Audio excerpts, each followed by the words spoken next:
nós realizado, para que a gente possa trazer um pouquinho do ensinamento, né, da doutrina, e não só da doutrina, né, mas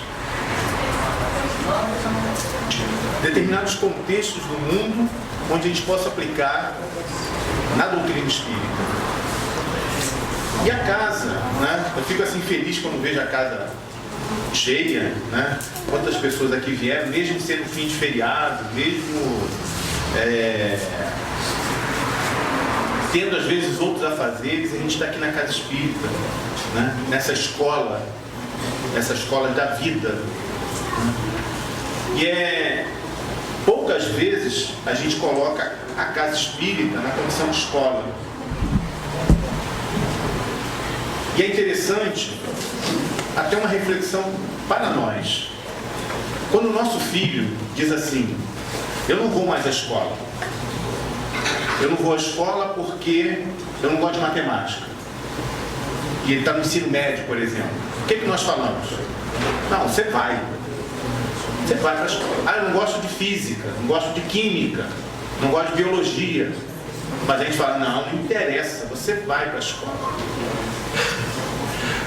E aí quando a gente diz assim, ele diz assim: ah, eu não vou à casa espírita, o que a gente diz? Não tem problema, deixa que quando ele crescer, ele escolhe. Ele escolhe, mas a gente vai estar vendo, a gente está vendo uma situação acontecendo hoje no mundo muito inquietante, que é a seguinte: um aumento no percentual de pessoas que se dizem sem religião. Até aí nada demais, seria uma coisa normal.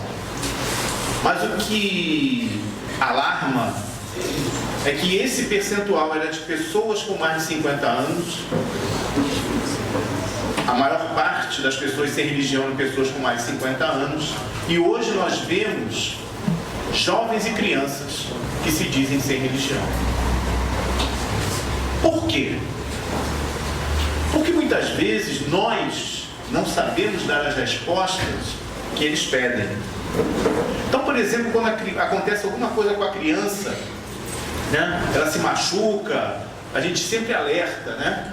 Não faça isso que você vai se machucar, não faça aquilo que você vai se machucar. E a criança se machuca, o que nós falamos? Deus castigou você.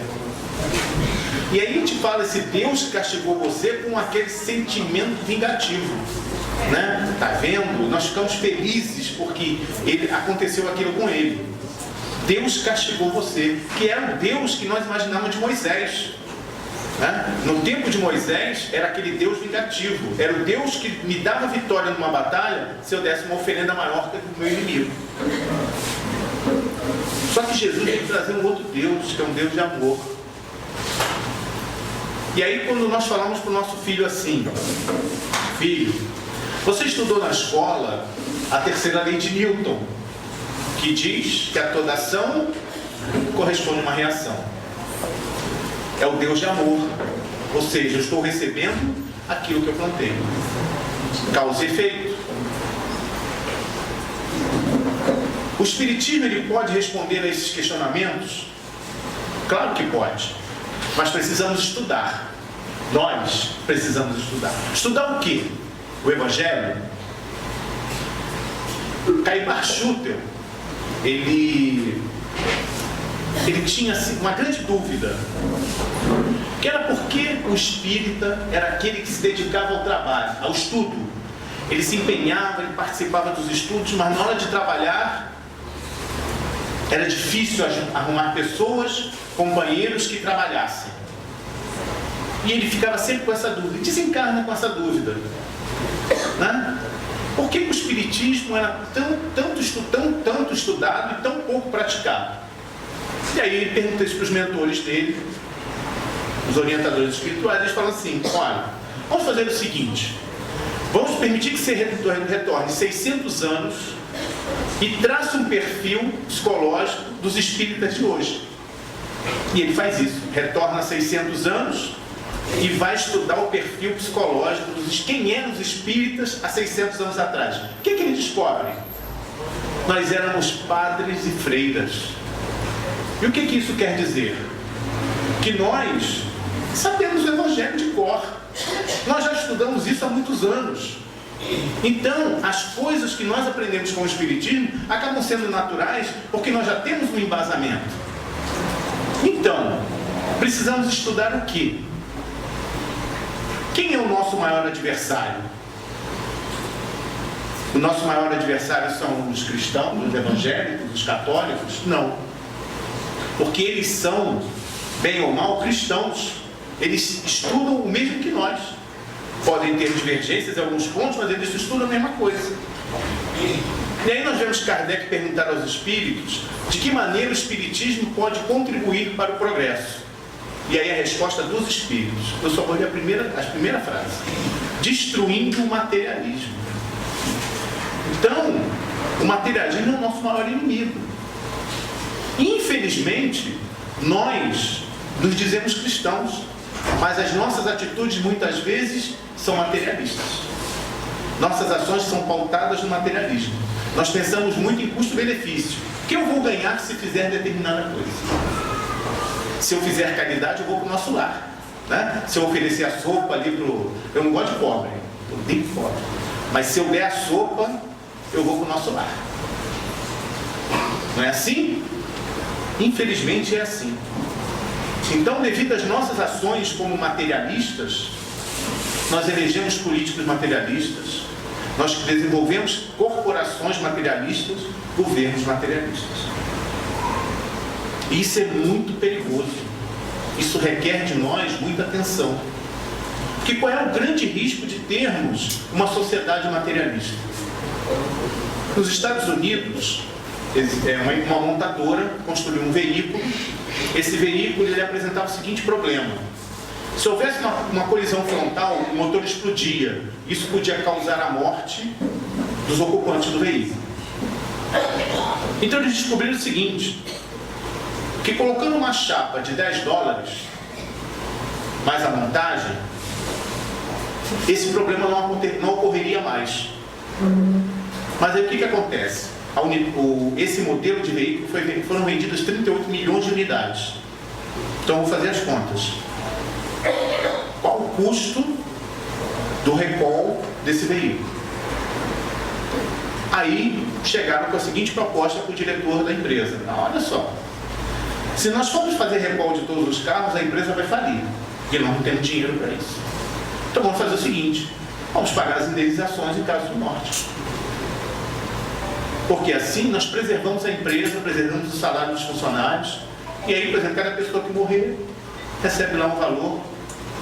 Nós nos antecipamos, nós fazemos tudo e acabou o problema. Nós vamos gastar, em vez de gastar quase 400 milhões de dólares, vamos gastar no máximo 20 milhões. A empresa está salva. Eu chego no hospital, chega uma pessoa no hospital perdeu 3 dedos da mão. Aí o médico diz assim: ó, seu plano só cobre um, então você escolhe qual dedo que você quer reimplantar. Essa é a visão materialista. Não sei se vocês já ouviram falar em Richard Dawkins. Richard Dawkins escreveu um livro chamado Deus no Delírio. Esse livro diz que a crença em Deus é a responsável por todos os problemas que nós estamos enfrentando hoje. Muitos já escreveram livros assim. Mas o que chamou a atenção é que esse livro esgotou, a primeira edição dele esgotou em horas. Um livro falando contra Deus. Esse Richard Dawkins é um que diz que seria normal, ou seria algo, faltou a expressão, mas alguma coisa que nós deveríamos fazer, que seria permitir o abortamento de crianças portadoras da síndrome de Down. Porque se os pais desencarnassem, elas seriam um estorvo para a sociedade. E eu não vou pagar impostos para sustentar inúteis. Essa é a visão materialista. Chegam duas pessoas no hospital. Uma é um mendigo de rua, a outra é um engenheiro, uma pessoa com nível. Quem o médico vai escolher para salvar? O engenheiro ou o morador de rua? Quem pode contribuir mais para a sociedade? Esse é o grande perigo de deixarmos nossas crianças sem uma religião. Porque muitas vezes elas acabam fundamentando as suas ideias em física, matemática, química e biologia. E esquecem às vezes do principal, que é a questão religiosa. E nós podemos mudar esse quadro? Com certeza podemos. Mas nós precisamos de conhecimento. E aí entra a doutrina espírita, nos fornecendo a união de ciência, filosofia e religião. Emmanuel vem nos dizer que o Espiritismo solicita uma espécie permanente de caridade, a caridade de sua própria divulgação. E tudo isso que a gente falou, que eu não entrei na palestra ainda, vamos entrar agora, tudo isso tem a ver com a palestra de hoje, né? Que vem tratar de uma mensagem no livro do Evangelho segundo o Espiritismo, que é a missão do homem inteligente na Terra. Aí você eu não sou inteligente, então não preciso. Não, todos nós precisamos. Todos nós temos inteligência. E para nós serve essa mensagem. E a gente começa com a passagem de Jesus. Vocês podem estranhar, mas eu tirei do Novo Testamento a tradução do Haroldo Dutra, que acho que é mais fiel ao que Jesus quis dizer do que os evangelhos. Quando ele diz assim: eu te louvo, Pai, Senhor do céu e da terra, porque ocultastes essas coisas dos sábios e dos inteligentes e revelastes aos infantes. As palavras que estão em Mateus. Então Jesus agradece a Deus por ter ocultado todas as verdades que ele colocou dos sábios e dos inteligentes. Por quê? Porque Jesus tem esta coisa contra os inteligentes, contra os sábios.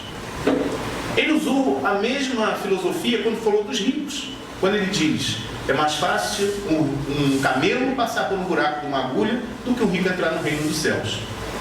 Então é problema ser rico ou ser inteligente? Se é um problema, por que Deus permite sermos ricos ou inteligentes? Rico está difícil, né? Mas inteligentes, por que Deus permite? Por que essa coisa? Kardec pergunta, na questão 780, se o progresso moral acompanha sempre o progresso intelectual. E aí os espíritos respondem: decorre destes, mas nem sempre o segue imediatamente. Então temos uma contradição aí. Ferdinando, o espírito que dita a mensagem no Evangelho, começa assim: não vos orgulheis do que sabeis, pois esse saber tem limites bem estreitos no mundo em que habitais. Então tudo que nós conhecemos, tudo que nós sabemos, ele tem um limite nesse mundo, né? Muitas vezes nós queremos desvendar muitas coisas no universo, mas para quê? Qual o objetivo? Saber de onde viemos, para onde vamos? E toda essa questão do conhecimento, o nosso conhecimento vem de fatos que nós observamos, junto com o nosso raciocínio, a nossa inteligência, e uma certa influência emocional. Então, às vezes, a influência emocional, ela pesa no nosso conhecimento. Como assim? No passado, nós víamos a comprovação do mundo espiritual. E como é que era feita isso?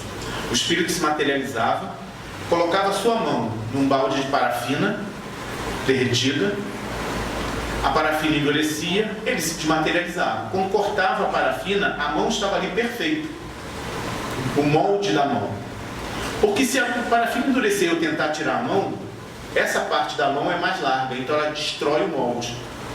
Então o corte era perfeito. Aí os cientistas diziam assim: mesmo assim eu não acredito, porque tinha um fator emocional, né? Então o nosso conhecimento depende disso, né? E o conhecimento é único, o conhecimento é de cada um de nós tem um nível de conhecimento e consegue desenvolver algumas ideias. E a gente pode fazer uma comparação na questão da inteligência e do conhecimento, onde a inteligência seria uma represa e o conhecimento seria a água que vai encher essa represa. Essa represa ela pode gerar energia, desenvolvimento, ou pode destruir uma região inteira. Depende como manipularmos este conhecimento. E a inteligência que vai nos ajudar a manipular. Né? Ah, mas eu não tenho muito conhecimento. Eu não conheço muitas coisas. Sou meio alheio, não quis estudar. Mas para a gente ver, ter uma ideia do potencial de conhecimento que nós temos, o jornal que a gente compra na banca tem muito mais conhecimento do que um homem tinha durante sua vida inteira na Idade Média. Um jornal. Imaginam, assim, hoje ele fala jornal, né? Mas, por exemplo, a gente vai ver um site qualquer de notícias, uma agência de notícias. Aquele site ele tem muito mais informação do que um homem tinha na Idade Média. E eu gosto muito de uma frase de um comercial de televisão, quando diz assim: não são as respostas que movem o mundo, são as perguntas. E a inteligência vai nos faz com que nós comecemos a elaborar essas perguntas todo o tempo. E já que nós temos mais conhecimento do que um homem na Idade Média, o que nós fazemos com esse conhecimento? Né? E para onde esse conhecimento nos leva? O que nós fazemos com ele? Talvez você não conheça, mas não fique triste por causa disso. Não sei se vocês ouviram falar num homem chamado Charles Duell. Talvez não. Charles Duell, ele era diretor do escritório de patente nos Estados Unidos no ano de 1900. E é dele a seguinte frase: brevemente esse escritório vai fechar, porque tudo que precisava ser inventado já o foi. Ken Olson, presidente de uma empresa chamada Digital Equipment, fabricante de computadores, em 1977, ele diz o seguinte: não existe nenhuma razão que justifique um homem, uma pessoa, ter um computador em casa. O que nós entendemos dessas frases? O orgulho e a soberba. Orgulho por achar que sabe tudo e pode dar previsões equivocadas. Então, por isso Jesus falava. Por isso Jesus nos disse: graças te dou por ocultar essas coisas dos sábios e dos inteligentes. Porque nós não sabemos utilizar de maneira adequada o nosso conhecimento. Ah, mas são homens materialistas, são homens de ciências, né? A gente tem que levar isso em conta. Mas quando Jesus fez a afirmação, ele falava nos homens de ciência, ele falava que era somente o pensamento científico. Se fosse só isso, estava muito bom. Mas infelizmente não é assim. A gente via na época de Jesus os doutores da lei, que não aceitavam nenhuma das ideias que Jesus colocava. Se revoltavam, porque Jesus não estava crendo no que eles falavam, mas sim pela sua postura. E hoje nós vemos muito isso aí. Muitas pessoas que citam as passagens do Evangelho de cor salteado. Mas o que fazem com este conhecimento do Evangelho? Mas não vamos falar só dos nossos irmãos evangélicos, católicos. Dentro da casa espírita nós encontramos isso também. Ah, mas a pergunta tal do livro dos Espíritos, a pergunta tal, eu li todos os livros da codificação, né? E aí colocando isso, se colocando acima. E tem uma frase, desculpe se alguém já usou essa expressão, mas eu acho assim, quando eu ouço alguém falar essa expressão, dá um frio na espinha, quando fala assim: eu nasci com berço espírita. Como se, eu sei tudo. A impressão que dá é que eu sei tudo de espiritismo. Então, não adianta você vir com questionamentos, porque eu sei que tudo. É essa a ideia que a mensagem, que a frase dá. Então a gente tem que ter muito cuidado com essa frase, né? Nós estamos na doutrina há quantos anos? O que nós aprendemos? Já leu todas as obras? Ótimo! E o que nós fazemos com esse conhecimento que nós temos de ter lido todas as obras? Eu li, estudei, ou eu simplesmente estava folheando lá enquanto estava viajando, enquanto não tinha nada para fazer? É muito sério isso, né? E a gente tem que ter noção de que como eu vou transformar esse conhecimento no nosso dia a dia, na nossa mudança de personalidade, na nossa mudança, na nossa transformação. Por isso Jesus falava: conhecereis a verdade e a verdade vos libertará. O que é que ele quis dizer com isso? Que este conhecimento que nós temos vai nos transformar. Quando nos transforma, vai nos tirar, nós estamos patinando, ela vai nos dar a força necessária para prosseguirmos. E essa transformação, ela é muito difícil, é muito difícil. Quando nós entramos na doutrina, como nós estávamos quando entramos na doutrina? Nós podemos comparar com um lago. Na borda deste lago, nós temos pedaços de caixote, garrafas PET, sacola plástica, tudo isso. À medida que nós vamos estudando a doutrina, nós vamos tirando essas garrafas PET, nós vamos tirando todo esse lixo que está na borda. E aí o lago fica bonito, porque ele não tem mais lixo na borda. Então essa é a nossa evolução enquanto espírita. Pode levar 5, 6, 10 anos. E aí a gente nota um avanço muito grande em nós mesmos. Nós vemos assim: nossa, melhorei, eu cresci, eu estou tentando praticar a doutrina. Só que depois de 10 anos parece que estabiliza. Por quê? Porque o que era superficial nós já tiramos. Agora nós precisamos fazer a outra grande incursão: limpar o lodo que está no fundo.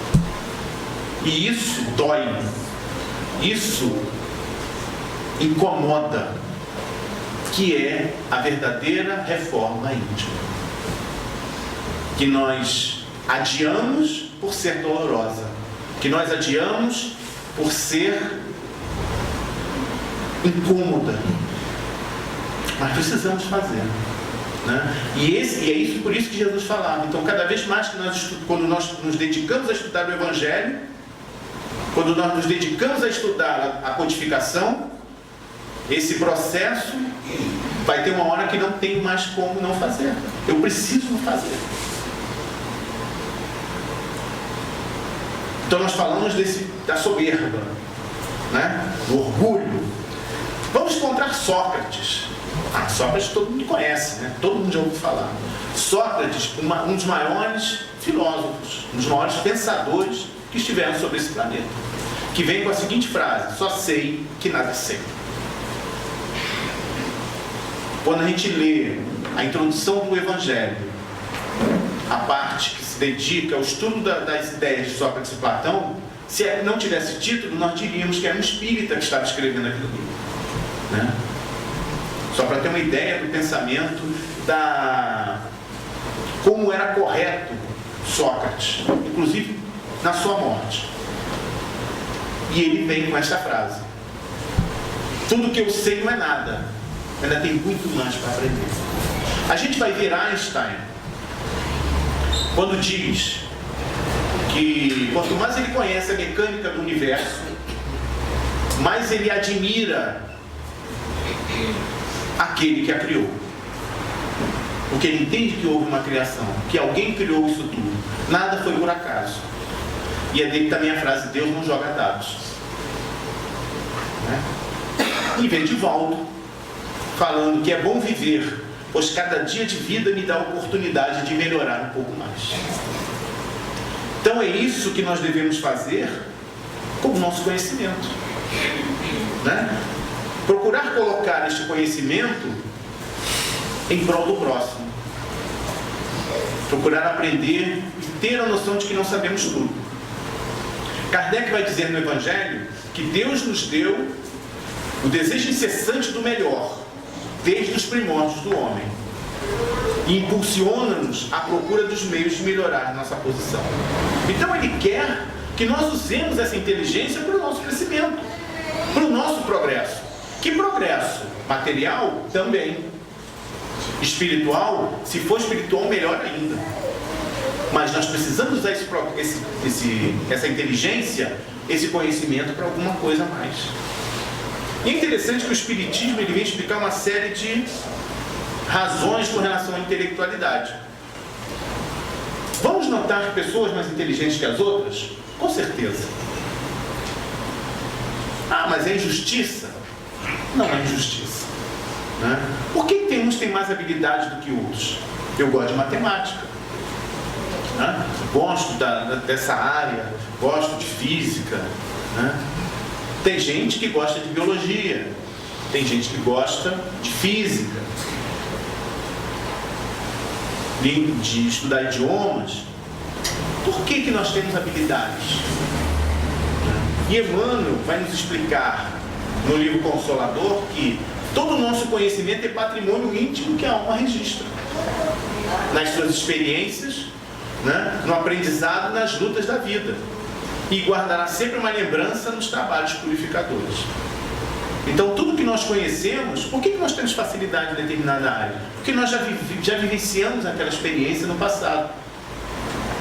Muitas vezes, não vamos falar vezes, nós já lemos aqui e falamos assim, nossa, isso parece para mim tão natural, né? Às vezes, os conhecimentos acerca da reencarnação, nossa, isso parece ser uma coisa que eu conheço há anos. E conhece, né? E quando a gente fala disso, né, dessa parte do conhecimento, a gente vai entender por que as crianças hoje, elas têm uma capacidade muito maior do que a nossa, do que nós quando éramos crianças, né? A criança hoje já mexe com um smartphone. Uma criança de 2 anos, você dá um smartphone, a criança sabe mexer naquilo, né? Por quê? E aí nós ficamos assim, puxa, uma criança de 2 anos mexe e eu não sei. O que nós fazemos? O que acontece? Nós nos sentimos meio ultrapassados, né? Nós nos sentimos diminuídos, porque ele sabe mexer e eu não. Só que, e a gente vê, assim, fazendo um pequeno parênteses, que as crianças que nascem hoje é muito diferente do que a gente está acostumado. Minha filha tem 22 anos. Eu lembro quando ela nasceu, né? Tem toda a sensação viva na minha mente quando ela nasceu. Há um ano atrás, uma amiga do trabalho, ela teve uma filha. E eu fui no hospital vê-la. A criança parecia que tinha 3 meses. O que significa isso? Kardec já falou disso, é evolução. A evolução que nós estamos passando. Os espíritos nos dizem que em planetas a infância dura 6 meses. Mas é por quê? Porque são muito mais evoluídos do que nós. Então esse é um sinal de que nós estamos evoluindo. Nós estamos chegando naqueles momentos da nossa transformação. De um mundo melhor, de um mundo de regeneração. E as crianças vêm com toda esta bagagem. Uma bagagem intelectual maior, porque já vivenciaram às vezes mais do que nós. Vêm com uma bagagem tecnológica maior, porque de repente vieram de um outro lugar, uma evolução tecnológica maior. E o que nós fazemos como pais? Eles é que sabem tudo, eu não sei nada. Então eles é que vão mandar. Não é assim? Mas não deve ser assim. Quem tem experiência, eles são mais inteligentes, mas nós detemos o conhecimento da vida. Então nós, mesmo assim, somos nós que temos que guiá-los. E também eles clamam por essa obediência. E eu preciso controlá-los. Nós precisamos controlá-los, né? Nós precisamos impor limites. Nós precisamos fazer com que eles obedeçam. Isso é importante. Não fiquem... Meu pai ficava, porque eu sabia programar o videocassete, né? Então programa aí. E a gente não pode ficar diminuído porque eu não sei programar um videocassete. Ou eu não sei configurar a internet, o Wi-Fi no smartphone. Se ele sabe, ótimo, ele vai me ajudar a fazer. Mas eu não posso ficar diminuído porque eu tenho outros conhecimentos que ele não tem ainda. Mas ele vai ter um dia. Será que a inteligência vai depender do meio? A gente já viu que não, né? Não depende do meio. A inteligência é um patrimônio de cada um. E a gente descobre isso quando vê um jovem, né, que passou em primeiro lugar em vários vestibulares e a mãe trazia os livros do lixo, porque ela era catadora de papel. Então o garoto estudava com aqueles livros que eram trazidos e passou em 5 vestibulares. A gente vê Machado de Assis, um dos maiores escritores brasileiros, só que ele era discriminado porque era negro. negro e pobre. Como é que Machado de Assis estudava? Ele não tinha dinheiro para a escola, mas a casa dele ficava do lado da escola. Então ele ia para a janela do quarto, ouvia o professor falar na sala de aula. E assim ele estudava. E é um dos maiores escritores brasileiros. Ele foi reconhecido, porque na época que ele escrevia, a língua portuguesa não era muito difundida no mundo. Mas as suas obras traduzidas agora para vários idiomas mostram a profundidade, mostram a beleza dos seus textos. Estudou de uma forma difícil, mas não se abateu pela dificuldade. Nenhum dos dois se abateram pela dificuldade. Se Deus, em seus desígnios, nos fez nascer num meio onde pudesse desenvolver a vossa inteligência, é que quer que a utilizeis para o bem de todos. Mensagem do Ferdinando, o Espírito orientador. Então, por que nós temos a inteligência? Para que nós possamos utilizá-la para o bem de todos. Então, é um dom que nós precisamos compartilhar com todos. E aí, chamado de novo aos professores, né? Os professores devem ser os grandes artífices desse incentivo à inteligência, desse incentivo à utilização da inteligência por parte dos alunos. E eu sou fã de um professor chamado Luiz Barco. Ele é professor de matemática, ele escrevia uns textos, umas crônicas primorosas. Quando ele falava, ele usava sempre a questão da aritmética. Ele falava que a criança aprende muito mais com a aritmética do que com a álgebra. Porque com a aritmética ela tem que pensar. Né? E por que eu falo dos professores?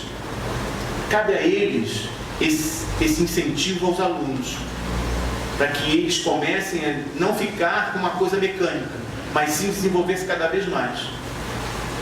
Tem um caso nos Estados Unidos de um professor que ele fez o seguinte: ele decidiu reunir os piores alunos numa sala de aula para que ele fosse dar aula durante o ano. Aí ele falou assim: você é louco, o que você vai ganhar com isso? O que você quer provar com isso? Quando chegar no final do ano, nós vamos. E no final do ano, aquela turma dos piores alunos foi a que tirou as melhores notas. Então o que falta? Né? O que falta? Tem uma história que acho que saiu, eu não lembro qual a publicação que eu li. Um professor de psicologia reuniu os alunos e disse assim: vamos fazer uma pesquisa. Então ele dividiu os alunos num bairro pobre de uma cidade americana para entrevistar as crianças pobres que moravam naquela região. E os alunos entrevistaram 200 crianças. E todos os relatórios é assim: olha, ele não vai ser ninguém. Porque as condições que eles estudam, as condições de vida, as condições sanitárias são péssimas. Então esses não vão ser ninguém na vida. Aí fizeram a pesquisa. 30 anos depois, a filha desse psicólogo pegou aquelas experiências, aquelas avaliações, e falou assim: como serão que eles estão hoje? E aí resolveu fazer uma pesquisa. E aí ela teve os seguintes dados. Dos 200, 170 viviam na cidade. Na mesma cidade. Dos 170 que viviam na mesma cidade, 160 eram médicos, advogados, engenheiros, com profissões, famílias, etc, etc. Ué, então o que deu errado? O que aconteceu? Aí ela foi pesquisar, foi entrevistar cada um deles. E o que chamou a atenção nas entrevistas era que, invariavelmente, as entrevistas começavam, as respostas eram assim: eu tinha uma professora que... E aí continuava. Quem era esta professora? E aí a professora ainda era viva. Aí essa pesquisadora foi entrevistar a professora. Aí ela contou experiência, etc. O que você fez para que esses alunos tivessem esse... Aí ela respondeu: é porque eu amava a todos eles. Nós precisamos dar somente o conhecimento? Precisamos dar muito mais. Precisamos dar às crianças muito mais do que somente o conhecimento. Porque, infelizmente, Os pais da nossa geração, aí eu posso, talvez me incluindo também nesse rol, né? A gente negligencia um pouco a educação dos filhos. A gente acaba jogando tudo isso para a escola, né? Então, achando que a escola tem a obrigação de ensinar e educar, quando na realidade nós temos que educar. A escola tem que ensinar, mas quem tem que dar a questão da educação são os pais. E é por isso que a gente vê um monte de desvarios hoje. Quando eu vim morar em Rio das Ostras, me apavorava que todo final de semana tinha um desencarne de jovem. Porque bebeu e bateu de carro, bateu de moto, caiu de moto. Isso era apavorante. Até que teve os próprios jovens começaram a dar um basta nisso. E praticamente você não ouve mais. Tem uma ou outra situação, mas isso diminuiu muito. Porque eles acordaram para essa situação. Mas por que chegou nesse ponto? É uma coisa que a gente precisa pensar. Outro grande problema que a gente encontra hoje é a questão da universidade, onde a gente vê a universidade muito materialista, muito focada na questão materialista. Os próprios cientistas, a gente vê essa questão, esse enfoque materialista. Eu assisti uma palestra de um astrofísico que eu admiro muito. Não sei se vocês já ouviram falar dele, chamado Neil deGrasse Tyson. Não sei se vocês conhecem. Ele faz a série Cosmos na TV. É espetacular. A série é fantástica. Mas ele tem uma ideia, a ideia dele, eu assisti uma palestra que ele fez falando sobre teoria do design inteligente. Não sei se vocês já conhecem ou ouviram falar nisso. Então ele citou o caso de Newton, Isaac Newton. Isaac Newton é famoso porque ele é o pai da física clássica. Então as 3 principais leis de movimento, movimento dos planetas, etc, etc. Só que o que acontece? Aí a explicação dele. Que Newton conseguiu prever o movimento da Terra e da Lua. Beleza, ótimo. Conseguiu prever o movimento da Terra e do Sol. Ótimo. Mas quando entram 3, 4, 5 planetas ou 5 astros, ele já não conseguia fazer os cálculos. E aí diz o seguinte: se foi Deus que criou, então tudo isso obedece à ordem e vontade de Deus. Ponto. Eu não pesquisei mais para saber por que acontecia para que eu conseguisse calcular aquele movimento. Até porque na época não tinha matemática suficiente, a matemática não estava desenvolvida para fazer esses cálculos. Então, Newton parou o desenvolvimento porque Deus criou. Se Deus criou, eu não consigo, eu não posso, não devo prosseguir. E ele falou também de Oyens, Christian Oyens, que conseguiu calcular os movimentos que Newton não conseguiu. Mas quando ia para a biologia, ele falava assim: eu não tenho como explicar a questão biológica. Por que os animais, as plantas se desenvolvem dessa forma? Então Deus que criou tudo. Isso revolta, né? Vamos dizer assim, que Deus, por ser Deus, ele interrompe. Como a crença em Deus impede o desenvolvimento da ciência. Só que a gente sabe que não é assim, né? Nosso conhecimento ainda está limitado à nossa idade mental, à nossa idade espiritual, desculpe. Eu não vou querer ensinar física quântica no jardim de infância. Não faz sentido. Então nós precisamos desenvolver. Por isso é que Ferdinando diz que o nosso conhecimento é limitado. E não devemos nos orgulhar do que sabemos, porque existe muita coisa que a gente não sabe ainda. Mas tem esperança. Há esperança na universidade. Tem um professor que foi dar uma prova para uma turma de medicina. E essa prova tinha 6 questões. 5 questões valiam 1 ponto e uma questão valia 5 pontos. Aí quando os alunos pegaram a prova, falaram assim: professor, o senhor está brincando, né? Isso aqui não é sério. Aí, professor, por que não é sério? Essa pergunta aqui, que pergunta? Que vale 5 pontos. A pergunta que valia 5 pontos era: qual o nome da pessoa que limpa o andar da faculdade? Aí ele: não entendi por que o senhor fez essa pergunta. Aí ele disse: a pessoa que higieniza a sala de cirurgia é tão importante quanto o médico. Eu não posso ter discriminação. Todos são importantes. Quando a gente vê hoje médicos, e a medicina, ela caminha, é como se caminhasse lado a lado com o espiritismo, como se a gente tivesse, o espiritismo conseguisse explicar determinadas coisas que a ciência, que a medicina não explica. Antigamente, quando a pessoa não tinha chance nenhuma de sobreviver, o médico dizia com todo sarcasmo: a única coisa que resta é orar por ele. Né? Dizia como se fosse assim: não tem mais nada que fazer, ora porque... E hoje, os médicos já chamam a família para dizer assim: vamos orar por ele, para auxiliar no tratamento. É uma mudança. E o que mais impressiona é que as mudanças acontecem. Nós, onde a gente trabalha, foi testemunha de um caso. Uma jovem, 30 e poucos anos, hemorragia cerebral. 1/6 da área do cérebro irrigada por sangue. Aí ela foi para o Rio, né? Foi para uma UTI no Rio, e o médico falou: olha, vamos orar por ela. É o que a gente pode fazer. E aí, em cada local tinha um grupo que fazia uma oração, pedindo a Deus para que intercedesse. E é interessante quando a gente pede, não pela sua recuperação, mas pede assim: que seja feita a vontade do Pai.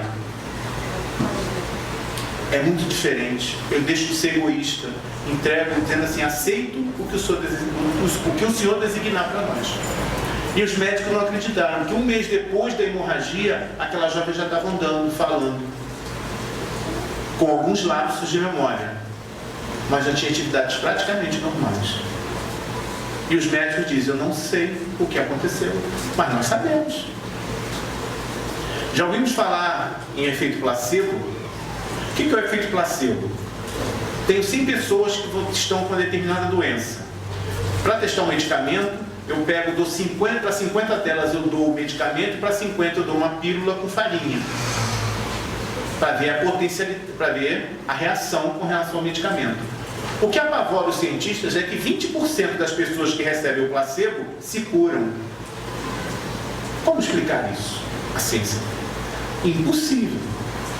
Né? Impossível. Mas nós sabemos por quê. Né? Sabemos por que isso acontece. Então a nossa proposta como espíritas é lutar contra o materialismo com argumentação científica. Então por isso que a gente precisa estudar. Esse equilíbrio entre a inteligência e o progresso espiritual, entre a inteligência e o conhecimento espiritual, é que vai nos levar a voos maiores. Emmanuel vai dizer que o grande erro nosso foi entronizar apenas a inteligência, esquecendo os valores do coração. Então nós estamos preocupados em aprender ciência, física, matemática, química, biologia, e esquecendo o outro lado.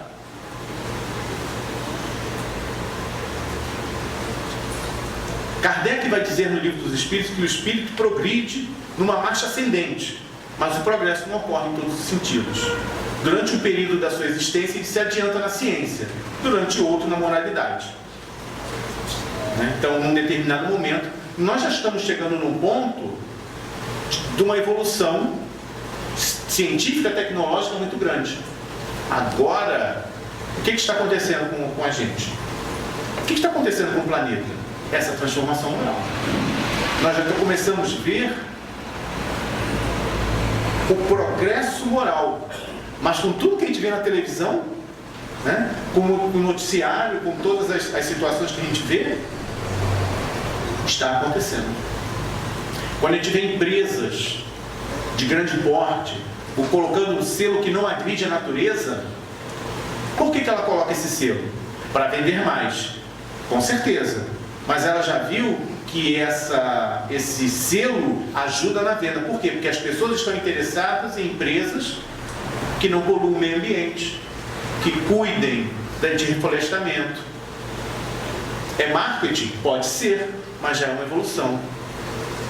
Eu me lembro de um programa que eu assisti quando falava da questão da gasolina, porque e é muito interessante essa questão.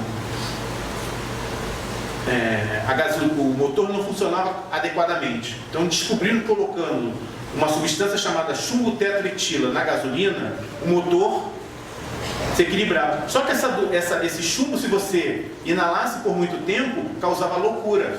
As pessoas morriam por loucura.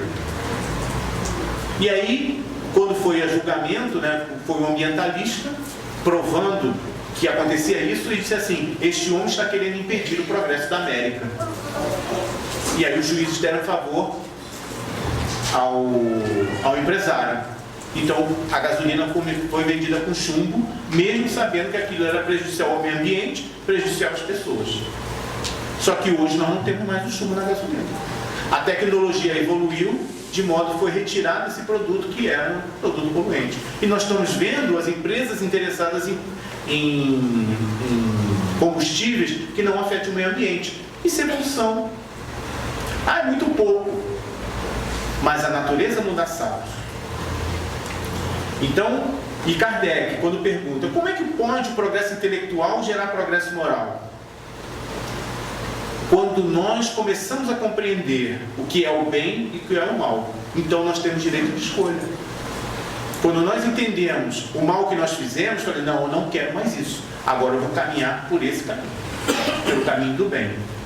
E quando nós desenvolvemos o livre-arbítrio, esse desenvolvimento do livre-arbítrio é composto da inteligência.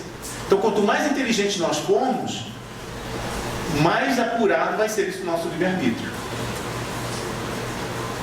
Só que, como nós estamos ainda engatinhando, nós vamos encontrar, por exemplo, advogados que estudam furos da lei para se aproveitar, ou para fazer com que a empresa entre por determinados meandros. A gente vai ver hackers que invadem sites de bancos e desviam fortunas.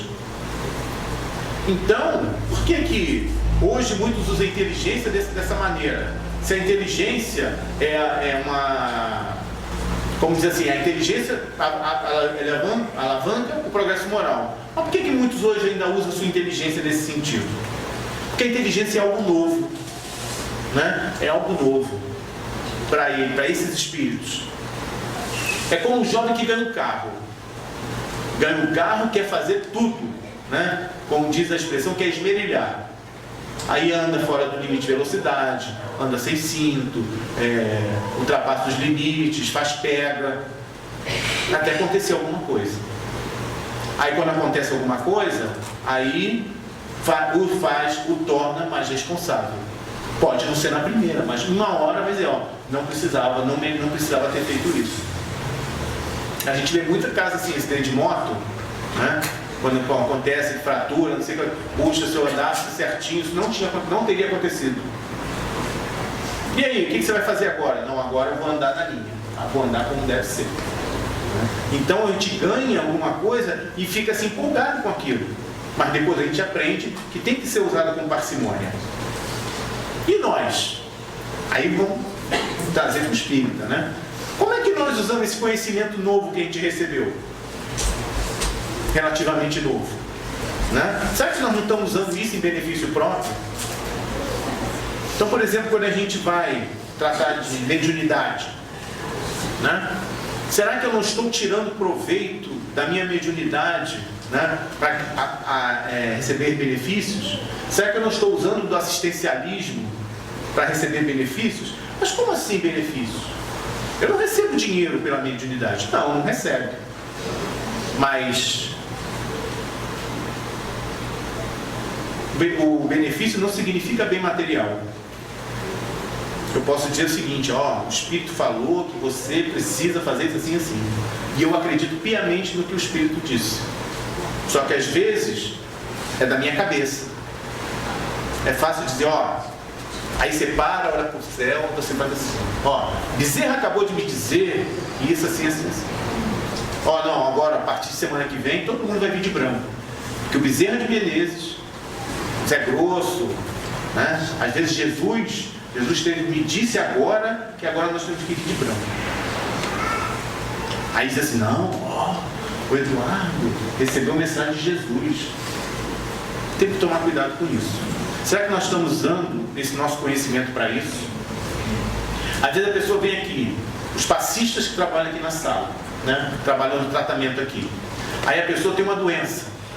Aí no primeiro dia, né, passa pelo atendimento fraterno, aí vai para o tratamento. Aí chega no tratamento, na primeira sessão, aí tudo aquilo assim, tudo que estava sentindo já não sente mais. Aí chega para o médico e fala assim: muito obrigado, você me curou. O que o médico fala? O que ele deveria falar? Não fui eu que te curei, foi Jesus que te curou. Mas aí eu fico com aquele orgulho, né? Nossa, eu sou bom, eu curo as pessoas. Mas na verdade não sou eu que curo, eu sou um instrumento. E é nesse ponto que eu tenho que me colocar, como um instrumento. Ferdinando continua quando ele fala assim, que nós somos aqueles jardineiros que recebemos a enxada para cuidar das terras do patrão, mas a nossa ingratidão nos faz com que nós usemos essa ferramenta para atacá-lo, para destruir a lavoura, para exterminá-lo. É isso que nós fazemos, é isso quando nós usamos de forma equivocada esse conhecimento, né? Essa inteligência que nós temos. Nós atacamos o nosso Senhor, nós destruímos a nossa plantação.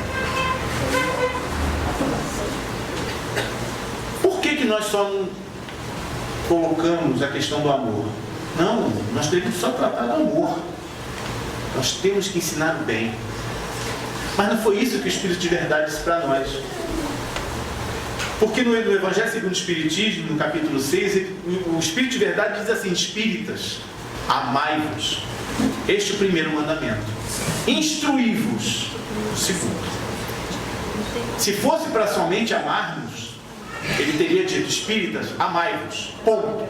Mas não foi isso que ele disse. Nós precisamos nos instruir. Instruir como? Por tudo. Emmanuel vai dizer que as portas do céu permanecem abertas. Nunca foram cerradas.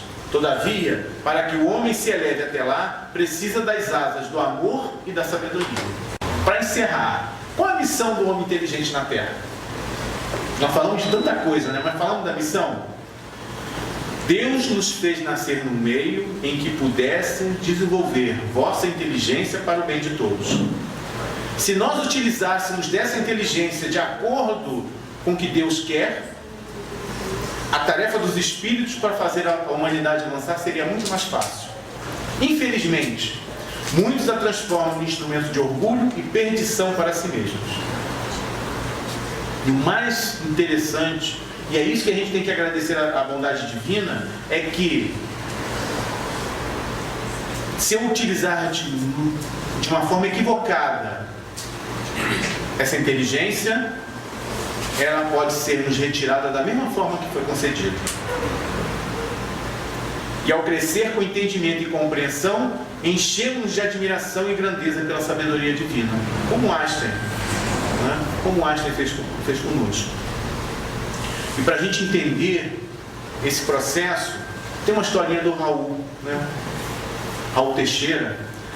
Raul Teixeira nos conta que uma vez ele foi a um seminário. E esse seminário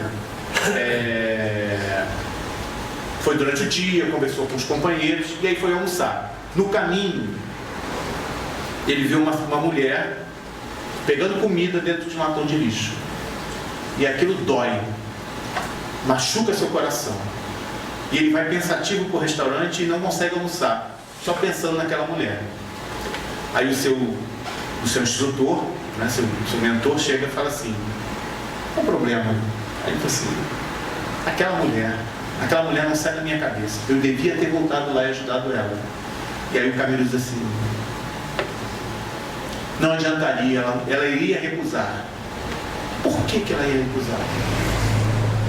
Aquela mulher, numa encarnação anterior, ela foi um político que desviou verbas de alimentação.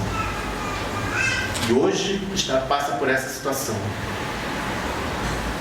E para completar, a avenida, o político que dá nome àquela avenida foi ele na encarnação passada. Então a gente vê que muitas vezes nós esperamos, nós estamos vendo a situação que o país está passando, né? E muitas vezes nós não queremos justiça, nós queremos vingança. E é isso que a gente tem que tomar cuidado. Nós queremos que todo mundo vá para a cadeia. Mas será que nós também não passamos pela questão da corrupção? Será que também nós não somos corruptíveis? Isso a gente precisa pensar. Então o que a gente tem que fazer? Orar pela felicidade, orar pelo bem do país. Que as pessoas que ali estiverem, que elas sejam, que elas possam colocar o seu foco para o bem de todos, não por questões pessoais, que é o que muitas vezes acontece. Né? Eu coloco, quando a gente falou lá atrás da questão do materialismo, né? A gente pensa que muitos são materialistas, porque só pensam no agora. Não pensam que às vezes o que está sendo desviado está tirando dinheiro do hospital. A gente fica assim, a gente fala dos políticos, mas se a gente for descendo até as nossas escolas, até os nossos ambientes de trabalho, a gente vai ver a mesma coisa. Então o problema somos nós. Não é o cara que está lá em cima, nós. Nós que somos, o problema começa conosco. E é isso que a gente tem que se esforçar para se livrar.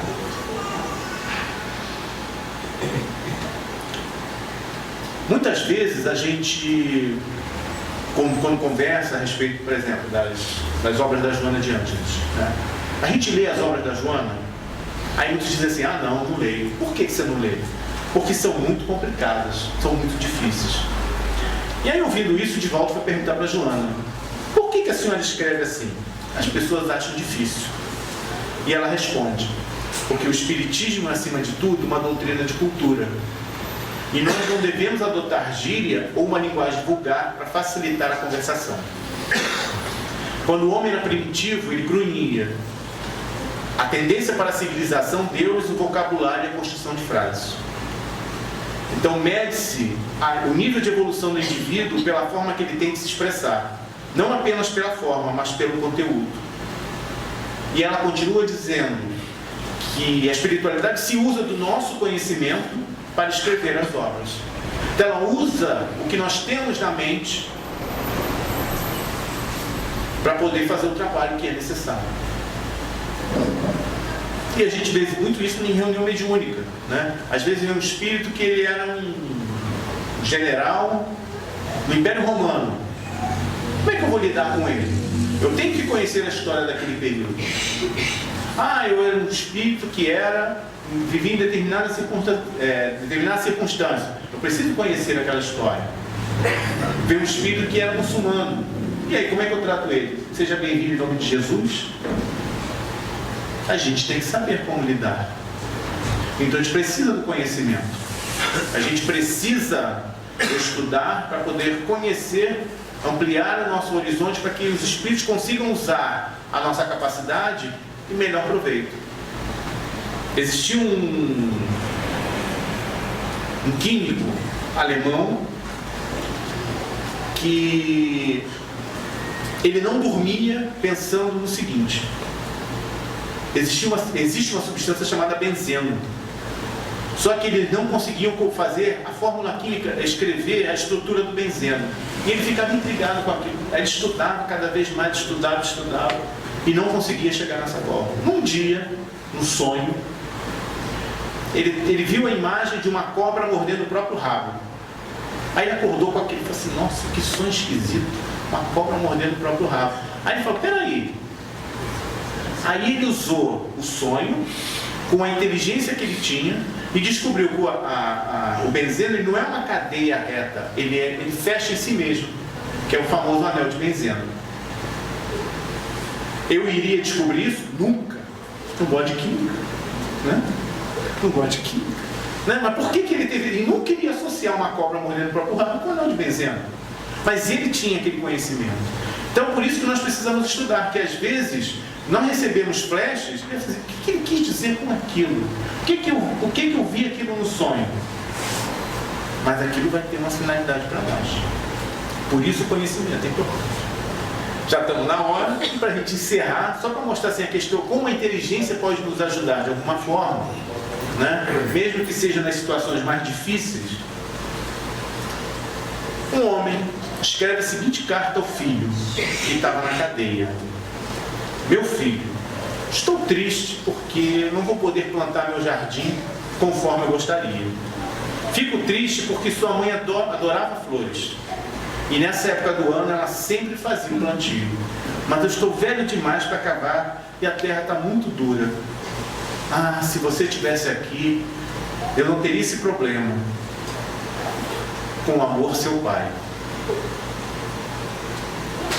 Um dia depois, 2 dias depois, o pai desse homem recebe um telegrama. Pai, pelo amor de Deus, não escave o jardim. Foi lá que eu enterrei o dinheiro do assalto. Das 4 da manhã do dia seguinte, carros de polícia estavam lá. Aí entraram, invadiram, aí começaram a cavar, mexeram, reviraram a terra toda. Reviraram tudo. Aí ele ficou assim apavorado com aquilo, não encontraram nada, foram embora. Aí o velho escreveu uma carta para o filho contando o que estava acontecendo. Aí a resposta do filho foi a seguinte: agora o senhor pode plantar o seu jardim. Isso é o máximo que eu posso fazer no momento. Então, ter problemas na nossa vida é algo inevitável. Ser derrotado por eles é opcional. Então, que possamos a nossa inteligência, o nosso conhecimento, a nossa inteligência, para vencer essas dificuldades, vencer os problemas que a gente vem encarando na vida, não deixarmos abater por eles, né? E sabendo que nós temos um apoio maior ao nosso lado. Nós estamos sempre com apoio. Vamos ter sempre sempre, se a gente tiver isso na nossa mente, a gente vai vencer todas as dificuldades que a gente tem. Agradeço a atenção, a paciência, mais uma vez.